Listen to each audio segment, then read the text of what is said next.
What I'd like to share with you today is a story from the Quran. Allah chose in His final revelation to be very selective about which stories He's going to choose for His book. The thing I want you to think about is that Allah gave us this book to guide humanity until Judgment Day, starting with guiding Muslims.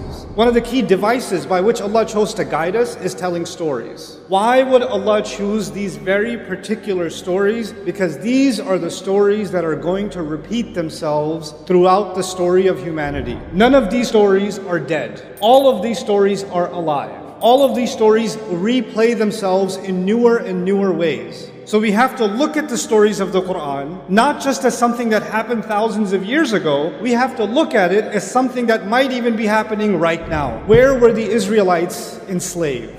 Egypt. And the Egyptians were a massive empire. They were a superpower. And they were in dominant power for thousands of years. They had a huge dynasty and incredible architecture, and they were leading the world. In fact, they were the world's dominant power, and other royalties used to send their children to get their education in Egypt. And their architecture was superior to everybody else. Their monuments were superior to everybody else. Their agriculture was superior to everybody else. They had this dominance and this feature in the world. In fact, they were so impressive that later empires, even after the Egyptian empire collapsed, later empires tried to copy the Egyptians or describe themselves as the new Egypt. You'll see an Egyptian obelisk next to the Blue Mosque in Turkey for a reason. You'll see a pyramid on the dollar bill for a reason. These are symbols of power. And they acknowledge the superpower status of these people. Coming back to the Israelites, they were slaves. Now, let's talk about the religion of the Egyptians. It's thousands of years old. But one thing that was very important in their religion was the cow. They had many monuments and statues and carvings of golden cows. They believed in many gods. One of their gods was a bull, Apis. And another god, which is female, was a cow, Hathor. The bull was associated with protection against the enemy. It was associated with power and might and stability. So the more they worship this cow, the more the empire becomes stable and is able to defeat its enemies. And the cow that was the female, the Hathor cow, its symbol was it gives us milk, it gives us the leather, it gives us the meat, it gives us the bones, it tills our soil, it's our mother. They revered the cow, and the reason they did it is they want to make sure it rains, they want to make sure they don't get disease. They want to make sure their children are born healthy. In fact, some historians even argue that whenever there's a pharaoh that's going to take over government, the way you can tell that he's legitimately the new king is he has to drink from the sacred cow. The cow was a big deal. Now, the Israelites enslaved under the Egyptians for many generations. So there are many generations of Israelites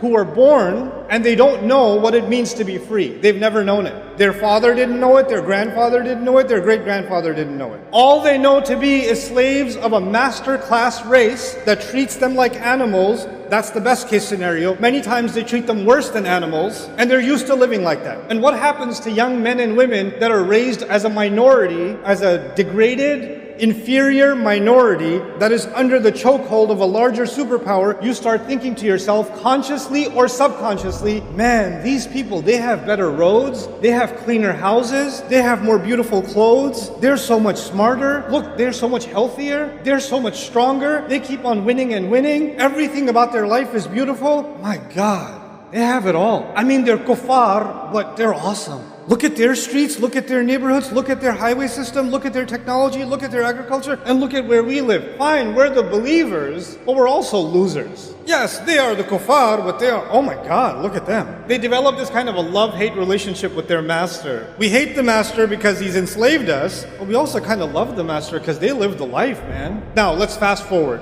Allah reveals the message to Musa alayhi salam. There's a conflict between Musa and Fir'aun, and eventually the Pharaoh drowns, and the Israelites are finally free. And Allah calls Musa alayhi salam to meet with him. So he's going to leave the Israelites behind, and he's going to go meet with Allah on the mountain. And the mountain is not that far. So he leaves them behind. He leaves his brother Harun, and he goes to meet with Allah. But he shows up early. And Allah asks him, مَا أَعْجَلَكَ عَنْ قَوْمِكَ يَا Musa. Musa, why did you show up early? What rushed you away from your people? And of course he says, عَجِلْتُ إِلَيْكَ رَبِّي لِتَرْضَى. I rushed to you, my master, so you could be happy. He says, هُمْ أُولَٰئِ عَلَىٰ أَثَرِي. No, they're just a few steps behind me. Number one, it means they're not that far away. If there's any trouble, I'll just run back down and I can get there in 20 minutes, no problem. That's one meaning. The other meaning is, look, they followed me through the water. They followed me and they fought their fear against the Pharaoh and they crossed this desert with me and they've seen so many miracles. I'm pretty sure they're going to respect my leadership if I'm just gone for 10 extra days. Nothing's going to go wrong. They're still on my footsteps. And Allah says, actually, there's a fellow named Samiri. He has put them in trouble. He's confused them. He's created chaos among them. So now I'm going to take you to Samiri and what chaos was created.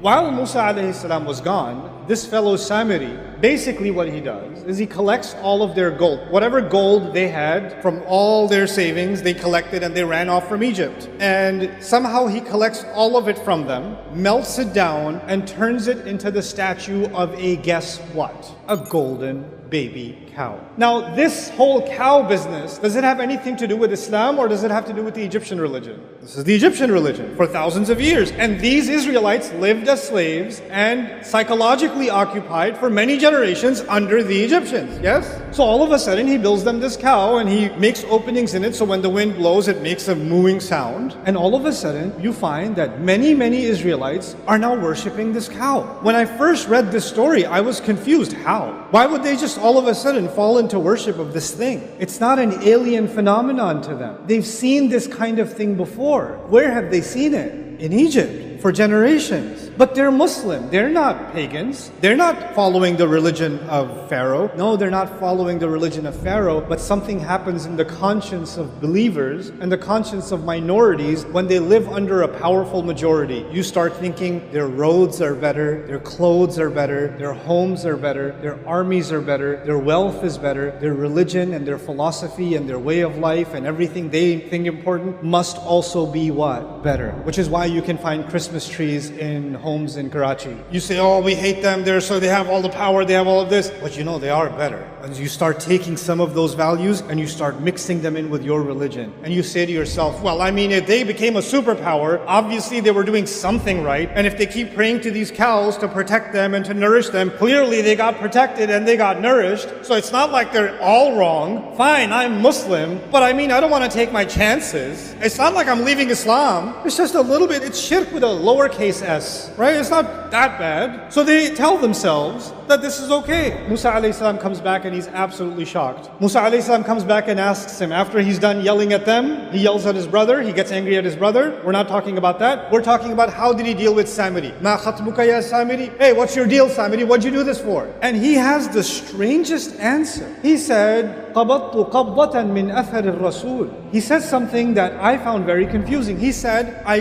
grabbed a handful of the footprint of the messenger. You remember I said the word athar. Musa alayhi salam was with Allah. Allah said, why did you come so quickly? He said, they're right behind my footsteps. Remember footsteps? Hum ula'i ala athari. And it meant two things. It meant footprint. What else did it mean? That they're closely following me. Samiri sees an opportunity. These people, their Islam is not that strong. They don't really understand the revelation, but they're culturally still very attached to the dominant culture of the Egyptians. I can create an alternative religion that I'm not going to say it's not Islam. I'm not going to say it's shirk. I'm not going to say it's the religion of the pharaohs. I'm still going to call it Islam, but I will create a cult within them that are still impressed with the old ways, and that way I will have a handful of the kind of impact and following that is meant for the messenger. They will take me as a lesser kind of messenger. They won't officially call me a messenger, but they're going to follow me cult-like anyway. And so there is Islam given to prophets like Musa alayhi salam, and then there are cults that people like Samiri run by taking the gold of the people and giving them something they want, giving them something pagan. Of course, that never happened in Islamic history, ever.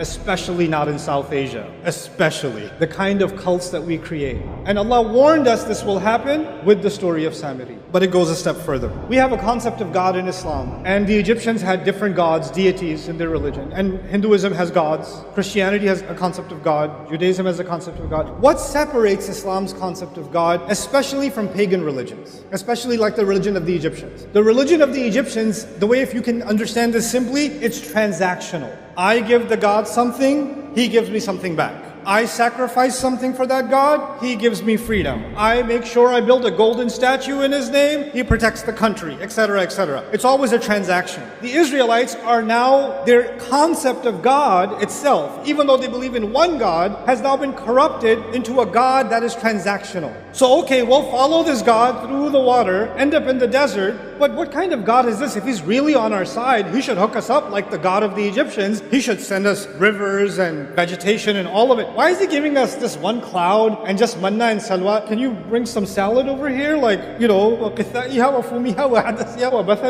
the vegetables? Why isn't this God giving us a better menu option? Why? Because in their mind, their God became entirely transactional. But that's not from Islam, that's from the pagan religion. Of course, Muslims would never fall into such a trap. I made so much dua, I even prayed tahajjud, I even decided to pray 5 times, and I still failed my medical boards. I stopped praying because Allah doesn't answer my prayers on my terms. I wanted that job, I didn't get that job, and now I have to drive an Uber until I find another job. That's why I'm just disappointed with Allah, because I did my part, He didn't do His part. This was the pagan religion. This was not the religion of Islam. Now let's take a step forward. Musa alayhi salam comes back, sees this nonsense, and tells Samiri what he's done, tells him off, and then in front of him, shows him that he's going to destroy that cow. He starts smashing it to bits. Now when he's smashing it to bits, if I'm one of the Israelites watching him do this, and I've been culturally enslaved for many generations, some part of me is like, is it going to thunderbolt right now? And then he's going to take it, break it, and he's going to drown it into what? The river. Interestingly, the same river that who drowned in? Fir'aun has already drowned, yes? It's as if Fir'aun drowned, but the poison Fir'aun put in these people still hadn't drowned. That also needs to drown. That's Samiri, fine. What about the other side?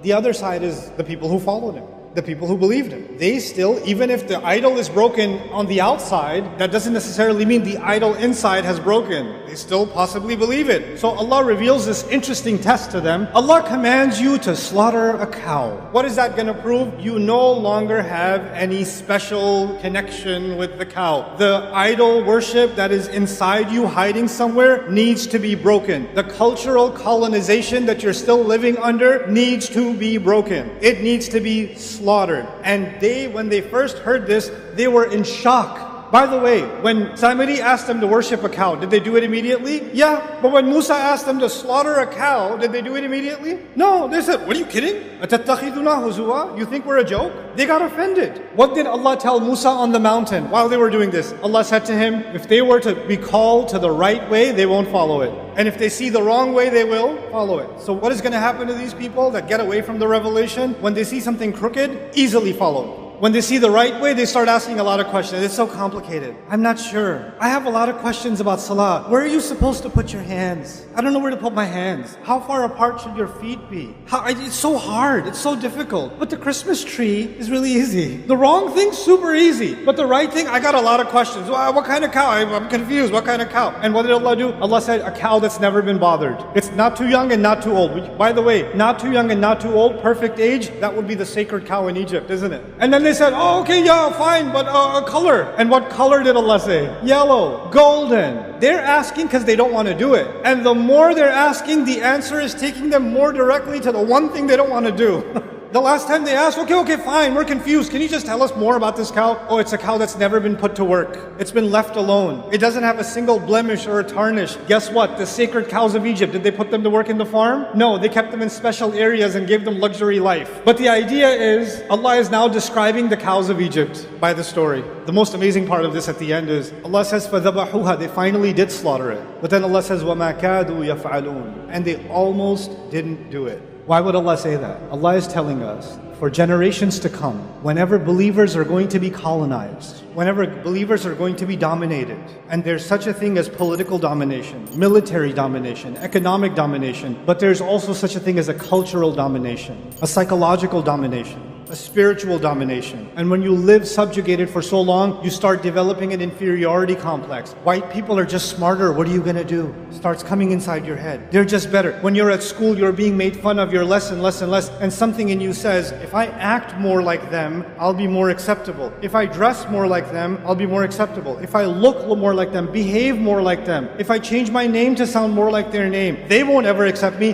but at least I'll feel like I'm closer to the winning team. The pharaohs will never accept the Israelites as equals. But the Israelites are still enamored with their religion, isn't it? Your inferiority complex can get so strong, you're almost worshiping this culture and you've mixed it in with your religion. You're not willing to say that I've left my religion. No, I have my religion, but really I have a lot of affinity for all of this Fir'aun cow that lives inside me. So the reason I wanted to bring this to your attention is that there will always be Samiris. Always. And there will always be Muslims who are going to be susceptible to having reverence for their own version of the cow. Something cultural, something economic, something in our practices.